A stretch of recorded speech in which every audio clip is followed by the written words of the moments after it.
विश्वेशं माधवं डुण्ढिं दण्डपाणिं च भैरवं वन्दे काशीं गुहां गङ्गां भवानीं मणिकर्णिकाम्। उत्तिष्ठ काशी भगवान् प्रभु विश्वनाथो गङ्गोर्मिसङ्गतिशुभैः परिभूषितोऽब्जैः श्रीडुण्डिभैरवमुखैः सहितान्नपूर्णा माता च वाञ्छिति मुदा तव सुप्रभातम् सुप्रभातम् सुप्रभातम्।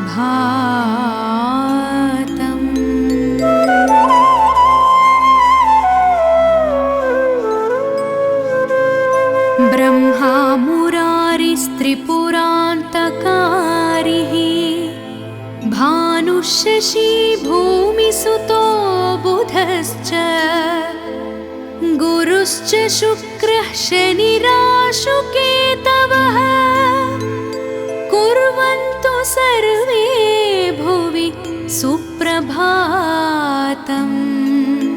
सुप्रभातम् सुप्रभातम्।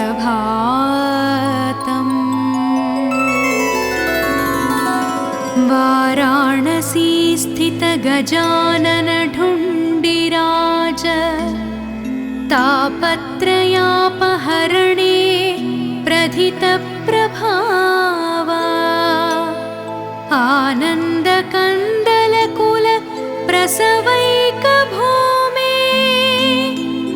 नित्यं समस्तजगतः कुरु सुप्रभातम्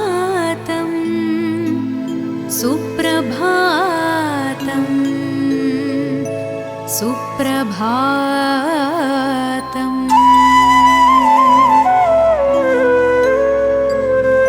ब्रह्मद्रवोपमित गाङ्गपयः प्रवाहैः पुण्यैः सदैव परिचुम्बितपादपद्मे मध्येऽखिलामरगणैः परिसेव्यमाने श्रीकाशिके कुरु सदा भुवि सुप्रभातम् सुप्रभातम् सुप्रभातम्।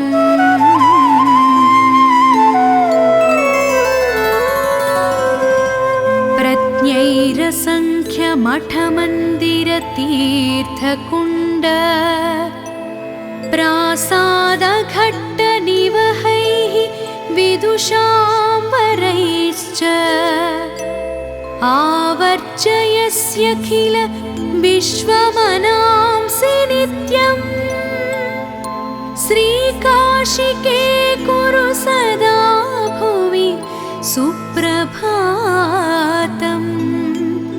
सुप्रभातम् सुप्रभातम्।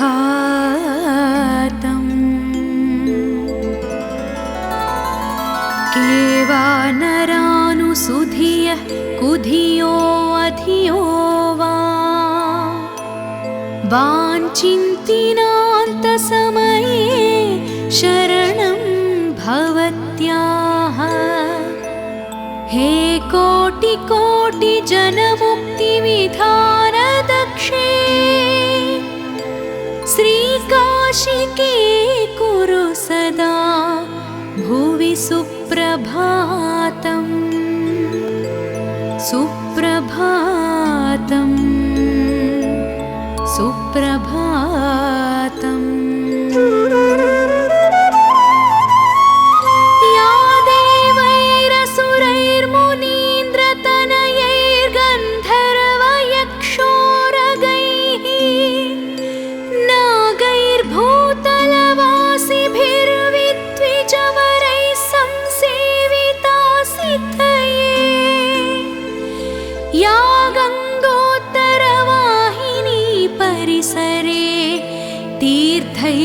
सङ्ख्यैर्वृता सा काशी त्रिपुरारिराजनगरी देयात् सदा मङ्गलम्। तीर्थानां प्रवरा मनोरथकरी संसारपारापरा नन्दानन्दिगणेश्वरैरुपहिता देवैरशेषैस्तुता या शम्भोर्मणिकुण्डलैककणिका विष्णोस्तपोदीर्घिका सेयां श्रीमणिकर्णिका भगवती देयात् सदा मङ्गलम्। अभिनवबिसवल्ली पादपद्मस्य विष्णोः मदनमथनमौलिर्मालती पुष्पमाला जयति जय पताका काव्यसौमोक्षलक्ष्म्याः क्षपितकलिकलङ्को जाह्नवीनः पुनातु गङ्गां वारि मनोहरी मुरारि चरणच्युतम् त्रिपुरारि शिरश्चारि पापहारि पुनातु माम्। विघ्नावासनिवासकारण महागण्डस्थलालम्बितः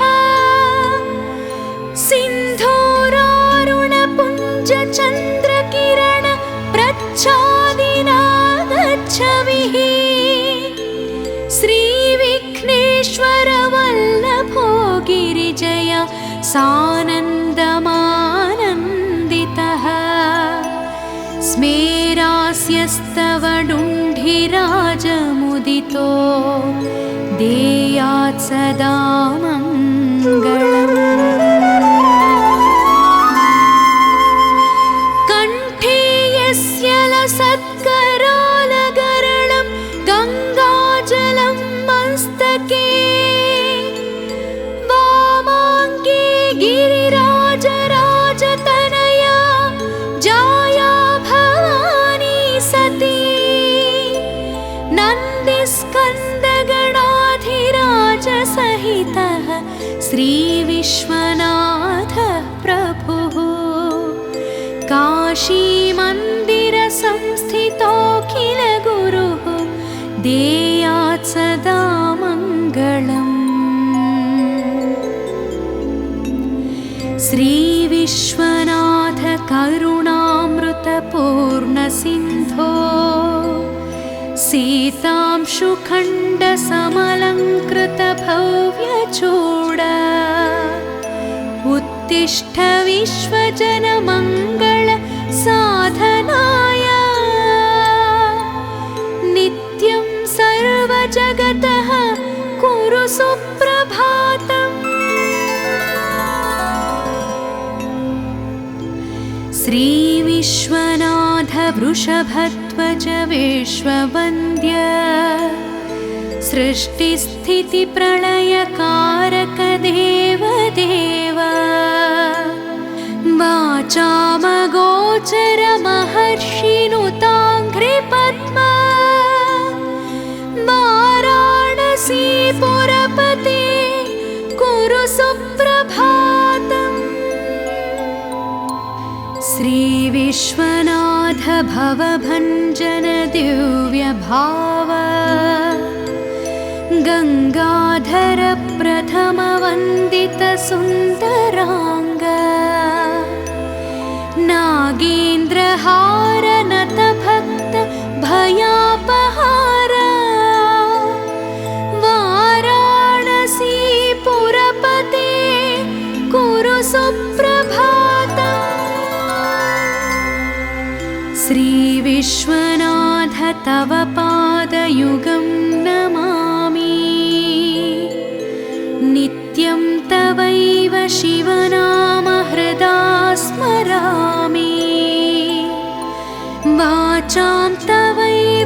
यशसा नगभूषयामि वाराणसीपुरपते कुरु सुप्रभातम् काशीनिवास मुनिसेवितपादपद्मा गङ्गाजलौघपरिषिक्तजटाकलाप अस्याखिलस्य जगतः सचराचरस्य वाराणसीपुरपते कुरु सुप्रभातम् गङ्गाधराद्रितनया प्रियशान्तमूर्ते वेदान्तवेद्य सकलेश्वर विश्वमूर्ते कूटस्थ नित्य निखिलागम गीतकीर्ते वाराणसीपुरपते कुरु सुप्रभातम् विश्वं समस्तमिदमध्यघनान्धकारे मोहात्मके निपतितं जडतामुपेतम् भासा विभास्य परया तदमोघशक्ते वाराणसीपुरपते कुरु सुप्रभातम् सूनुः समस्तजनविघ्नविनाशदक्षो भार्यान्नदाननिरता विरतं जनेभ्यः ख्यातः स्वयं च शिवकृत् सकलार्थिभाजा वाराणसीपुरपते कुरु सुप्रभातम् येनो नमन्ति न जपन्ति न चामनन्ति नो वालपन्ति विलपन्ति निवेदयन्ति तेषामबोधशिशुतुल्यधियां नराणां वाराणसीपुरपते कुरु सुप्रभातम्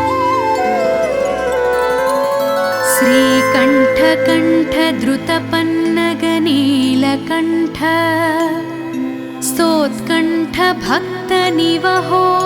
स्तोत्कण्ठभक्तनिवहोपहितोपकण्ठ भस्माङ्गरागपरिशोभित सर्वदेह वाराणसीपुरपते कुरु सुप्रभातम्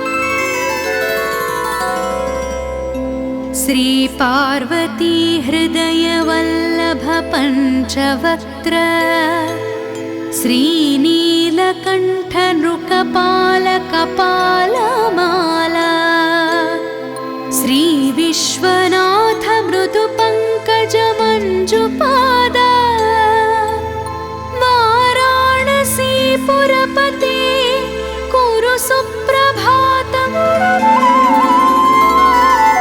दुग्धप्रवाह कमनीयतरङ्गभङ्गे पुण्यप्रवाह परिपालित भक्तसङ्गे नित्यं तपस्वी जनसेवित पादपद्मे गङ्गे शरण्य शिवदे कुरु सुप्रभातम् सानन्दमानन्दवने वसन्तम् आनन्दकन्दम् हतपापवृन्दम्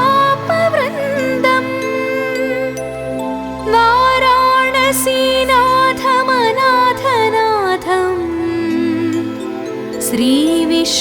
श्रीविश्वनाथम् शरणं प्रपद्ये शरणं प्रपद्ये शरणं प्रपद्ये इति श्रीकाशीविश्वनाथ सुप्रभातं सम्पूर्णम्।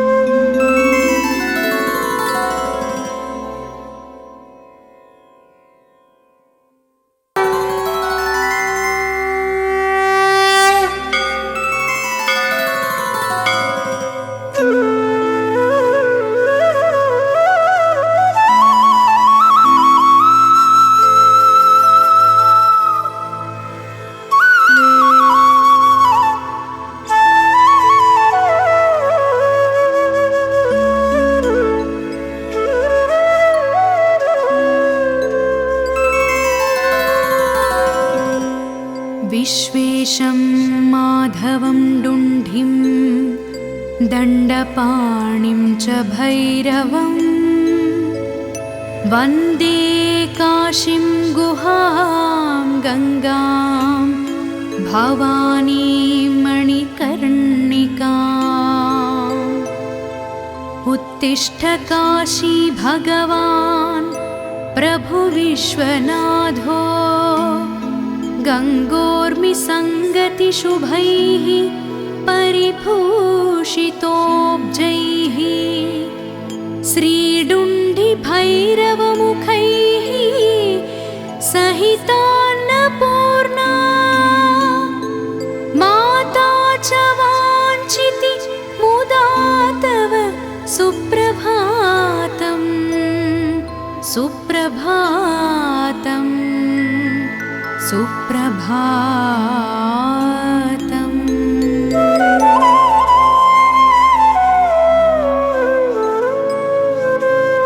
ब्रह्मा मुरारिस्त्रिपुरान्तकारिः भानुशशी भूमिसुतो बुधश्च गुरुश्च शुक्रः शनिराशुकेतवः कुर्वन्तु सर्वे भुवि सुप्रभातम् सुप्रभातम् सुप्रभातम्।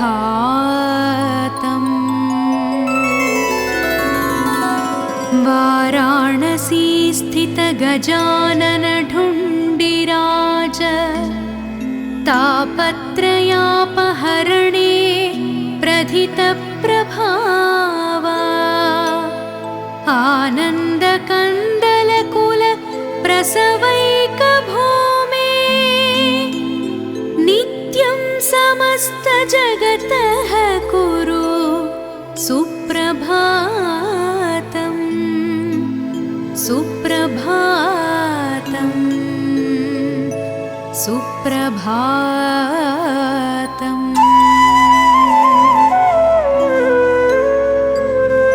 ब्रह्मद्रवोपमित गाङ्गपयः प्रवाहैः पुण्यैः सदैव परिचुम्बितपादपद्मे मध्येऽखिलामरगणैः परिसेव्यमाने श्रीकाशिके कुरु सदा भुवि सुप्रभातम् सुप्रभातम् सुप्रभातम्।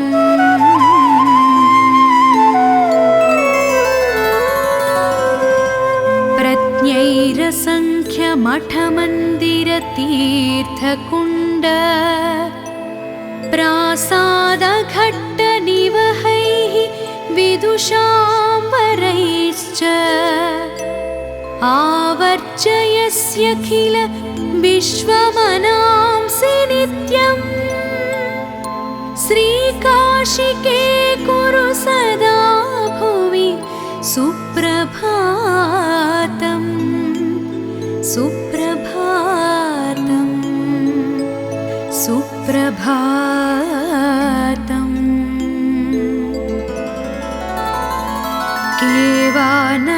केवानरानुसुधियः कुधियो अधियो वा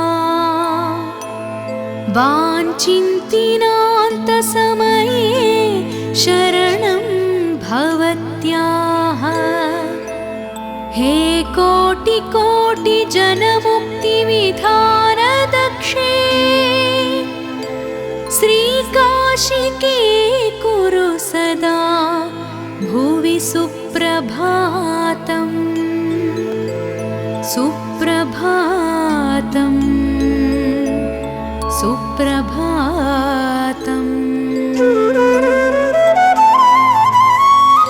या देवैरसुरैर्मुनीन्द्रतनयैर्गन्धर्वयक्षोरगैः नागैर्भूतलवासिभिर्विद्विजवरैः संसेविता सिद्धये। या गङ्गोत्तरवाहिनी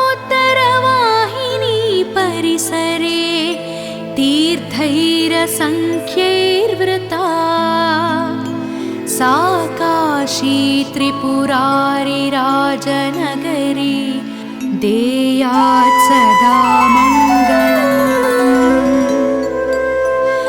तीर्थानां प्रवरा मनोरथकरी संसारपारापरा नन्दानन्दिगणेश्वरैरुपहिता देवैरशेषैस्तुता। या शम्भोर्मणिकुण्डलैककणिका विष्णोस्तपोदीर्घिका सेयां श्रीमणिकर्णिका भगवती देयात् सदा मङ्गलम्। अभिनवबिसवल्ली पादपद्मस्य विष्णोः मदनमथनमौलिर्मालती पुष्पमाला। जयति जय पताका काव्यसौमोक्षलक्ष्म्याः क्षपितकलिकलङ्को जाह्नवीनः पुनातु। गङ्गां वारि मनोहरी मुरारि चरणच्युतम् त्रिपुरारि शिरश्चारि पापहारि पुनातु माम्। विघ्नवासनिवासकारण महागण्डस्थलालम्बितः सिन्धूरारुणपुञ्जचन्द्रकिरण प्रच्छादिनागच्छविः श्रीविघ्नेश्वर वल्लभो गिरिजय सानन्दमानन्दितः। स्मेरास्यस्तव डुण्ढिराजमुदितो देयात् सदा मङ्गलम्।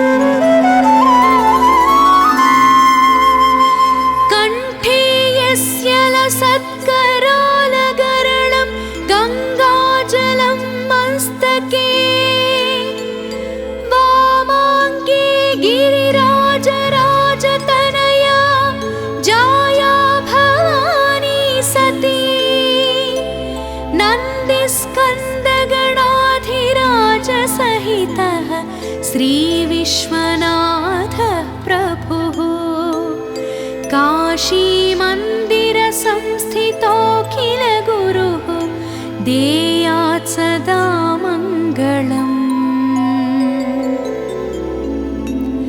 श्रीविश्वनाथ करुणामृतपूर्णसिन्धो सीतांशुखण्डसमलङ्कृतभव्यचूड उत्तिष्ठ विश्वजनमङ्गल साधनाय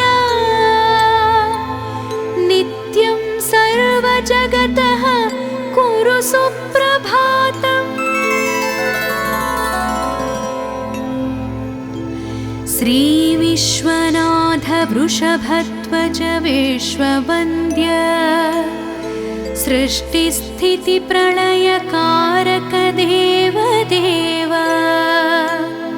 वाचामगोचरमहर्षिनुताङ्घ्रिपद्मा वाराणसीपुरपते कुरु सुप्रभातम्। श्रीविश्वनाथ भवभञ्जन दिव्यभाव गंगाधर प्रथम वंदित सुंदरांग नागेन्द्रहार नत भक्त भयापहार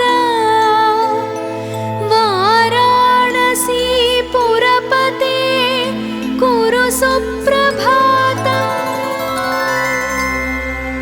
श्री विश्वनाथ तव पादयुगं नमामि नित्यं तवैव शिवनाम हृदा स्मरामि वाचां तवैव यशसा नगभूषयामि वाराणसी पुरपते कुरु सुप्रभातम्। काशीनिवास मुनिसेवित पादपद्मा गंगाजलौघ परिषिक्त जटाकलाप अस्याखिलस्य जगतः सचराचरस्य वाराणसी पुरपते कुरु सुप्रभातम्। गंगाधराद्रितनया प्रिय शान्तमूर्ते वेदांत वेद्य सकलेश्वर विश्वमूर्ते कूटस्थ नित्य निखिलागम गीतकीर्ते वाराणसी पुरपते कुरु सुप्रभातम्। विश्वं समस्तमिदमध्यघनान्धकारे मोहात्मके निपतितं जडतामुपेतं भासा विभास्य परया तदमोघशक्ते वाराणसी पुरपते कुरु सुप्रभातम्। सूनुः समस्त जनविघ्न विनाशदक्षो भार्यान्नदान निरता विरतं जनेभ्यः ख्यातः स्वयं च शिवकृत् सकलार्थिभाजा वाराणसी पुरपते कुरु सुप्रभातम्। येनो नमन्ति न जपन्ति न चामनन्ति नो वालपन्ति विलपन्ति निवेदयन्ति तेषामबोध शिशुतुल्य धियां नराणां वाराणसी पुरपते कुरु सुप्रभातम्। श्रीकण्ठ कण्ठ द्रुतपन्नग नीलकण्ठ स्तोत्कण्ठ भक्त निवहोपहितोपकण्ठ भस्माङ्गराग परिशोभित सर्वदेह वाराणसी पुरपते कुरु सुप्रभातम्। श्री पार्वती हृदय वल्लभ पंचवक्त्र श्रीनीलकण्ठ नृकपाल कपालमाला श्री विश्वनाथ मृदु पंकज मंजुपाद वाराणसी पुरपते कुरु सुप्रभातम्। दुग्ध प्रवाह कमनीय तरंग भंगे पुण्यप्रवाह परिपालित भक्तसङ्गे नित्यं तपस्वी जनसेवित पादपद्मे गङ्गे शरण्य शिवदे कुरु सुप्रभातम् सानन्दमानन्दवने वसन्तम् आनन्दकन्दम् हतपापवृन्दम् वाराणसीनाथमनाथनाथम् श्रीविश्वनाथं शरणं प्रपद्ये शरणं प्रपद्ये शरणं प्रपद्ये। इति श्रीकाशी विश्वनाथ सुप्रभातं सम्पूर्णम्।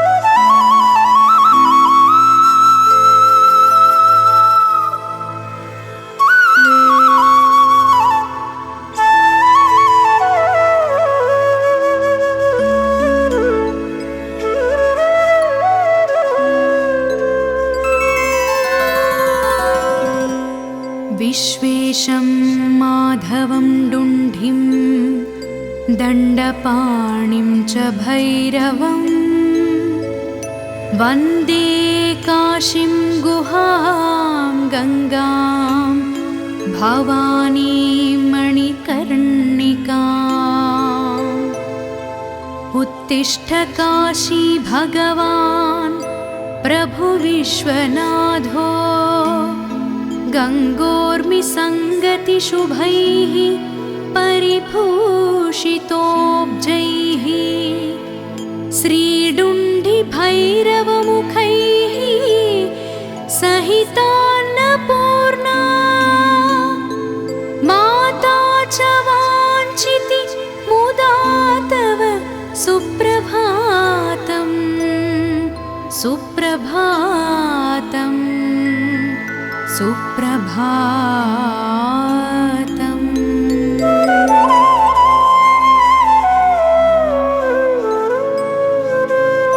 ब्रह्मा मुरारिस्त्रिपुरान्तकारिः भानुशशी भूमिसुतो बुधश्च गुरुश्च शुक्रः शनिराशुकेतवः कुर्वन्तु सर्वे भुवि सुप्रभातम् सुप्रभातम् सुप्रभातम्।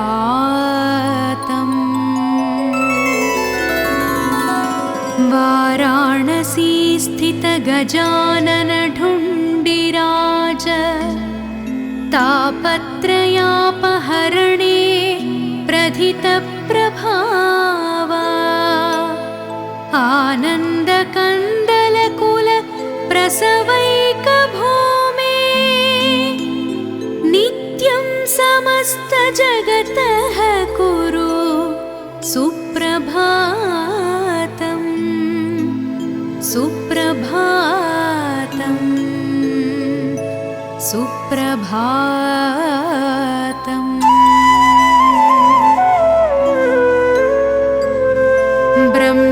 ब्रह्मद्रवोपमित गाङ्गपयः प्रवाहैः पुण्यैः सदैव परिचुम्बित पादपद्मे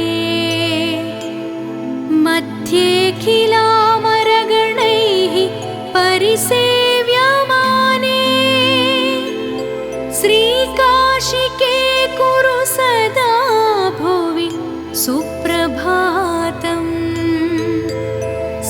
सुप्रभातम् सुप्रभातम्।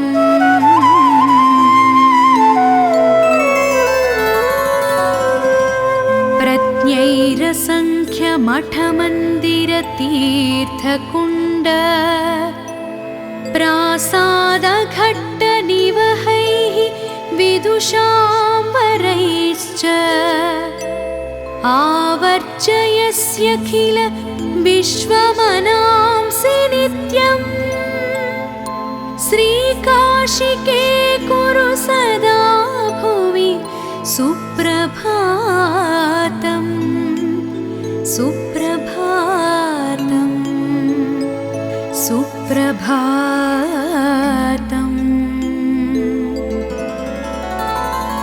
केवानरानुसुधियः कुधियो अधियो वा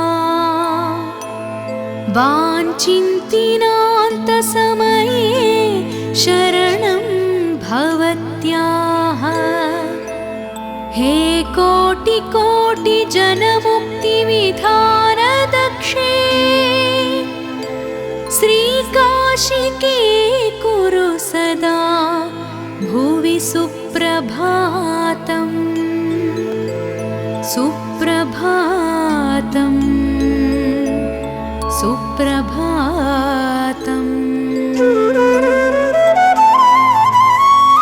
या देवैरसुरैर्मुनीन्द्रतनयैर्गन्धर्वयक्षोरगैः नागैर्भूतलवासिभिर्विद्विजवरैः संसेविता सिद्धये।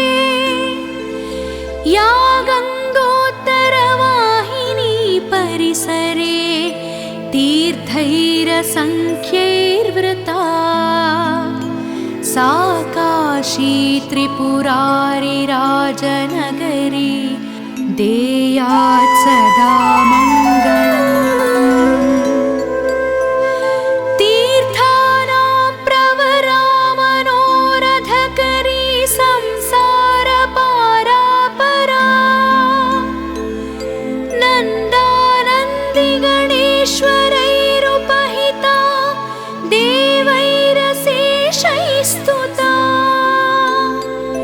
या शम्भोर्मणिकुण्डलैककणिका विष्णोस्तपोदीर्घिका सेयां श्रीमणिकर्णिका भगवती देयात् सदा मङ्गलम्। अभिनवबिसवल्ली पादपद्मस्य विष्णोः मदनमथनमौलिर्मालती पुष्पमाला। जयति जय पताका काव्यसौमोक्षलक्ष्म्याः क्षपितकलिकलङ्को जाह्नवीनः पुनातु। गङ्गाम्बारि मनोहरी मुरारि चरणच्युतम् त्रिपुरारि शिरश्चारि पापहारि पुनातु माम्। विघ्नावासनिवासकारण महागण्डस्थलालम्बितः सिन्धूरारुणपुञ्जचन्द्रकिरण प्रच्छादिना गच्छविः।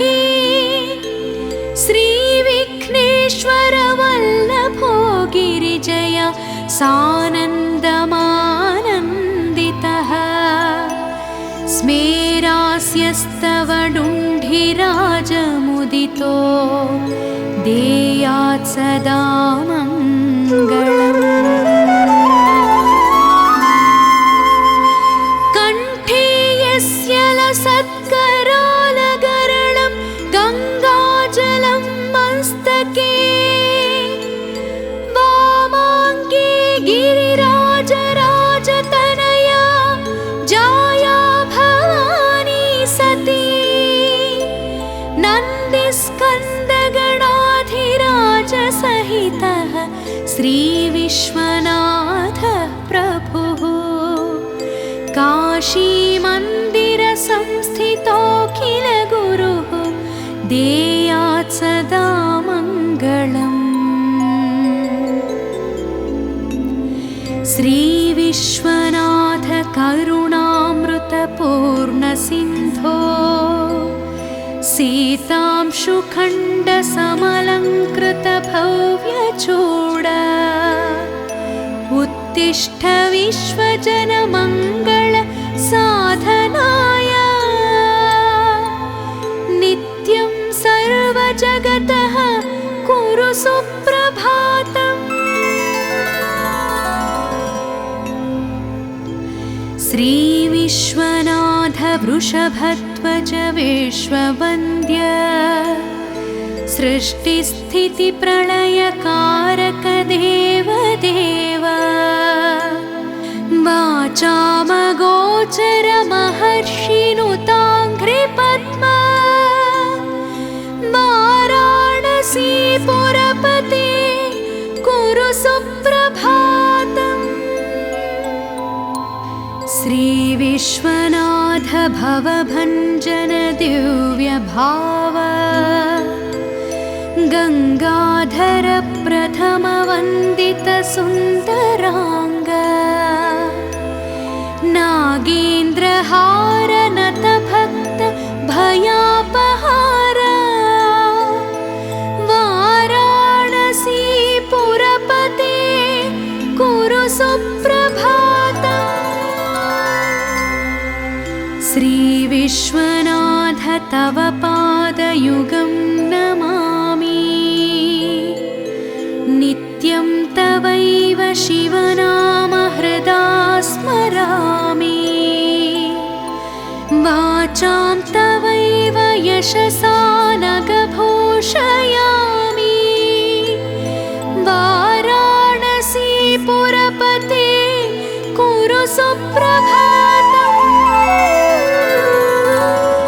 काशीनिवास मुनिसेवित पादपद्मा गङ्गाजलौघ परिषिक्त जटाकलाप अस्याखिलस्य जगतः सचराचरस्य वाराणसीपुरपते कुरु सुप्रभातम्। गङ्गाधराद्रितनया प्रियशान्तमूर्ते वेदान्तवेद्य सकलेश्वर विश्वमूर्ते कूटस्थ नित्य निखिलागम गीतकीर्ते वाराणसीपुरपते कुरु सुप्रभातम्।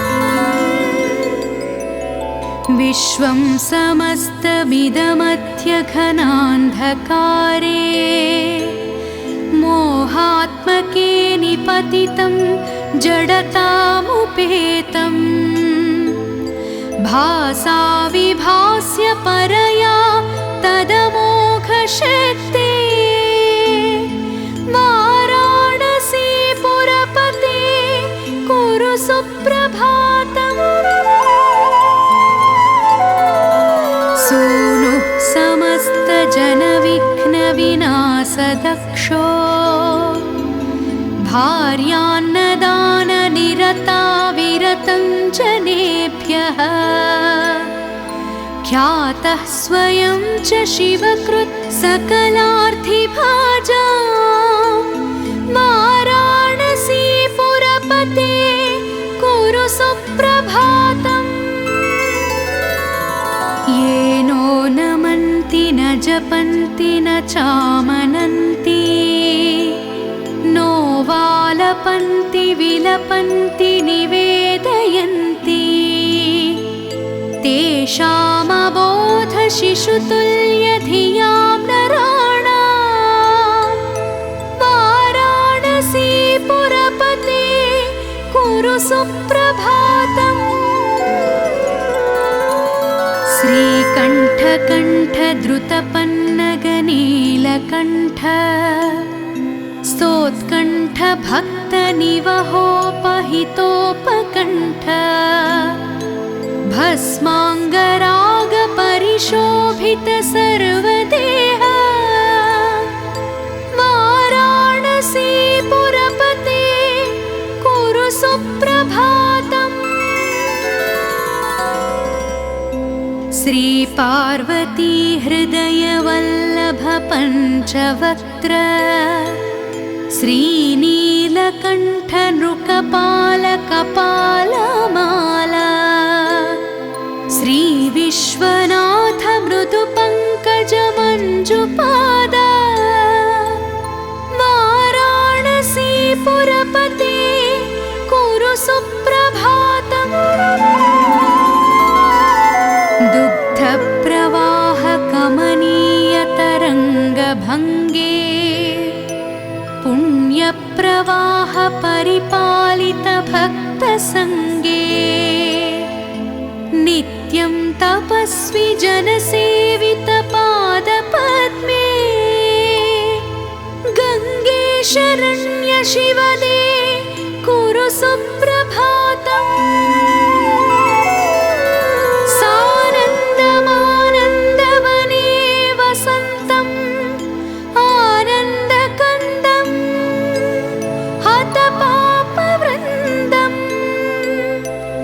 वाराणसीनाथमनाथनाथम् श्रीविश्वनाथं शरणं प्रपद्ये शरणं प्रपद्ये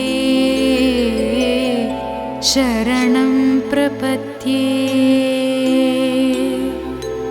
इति श्रीकाशीविश्वनाथ सुप्रभातं सम्पूर्ण।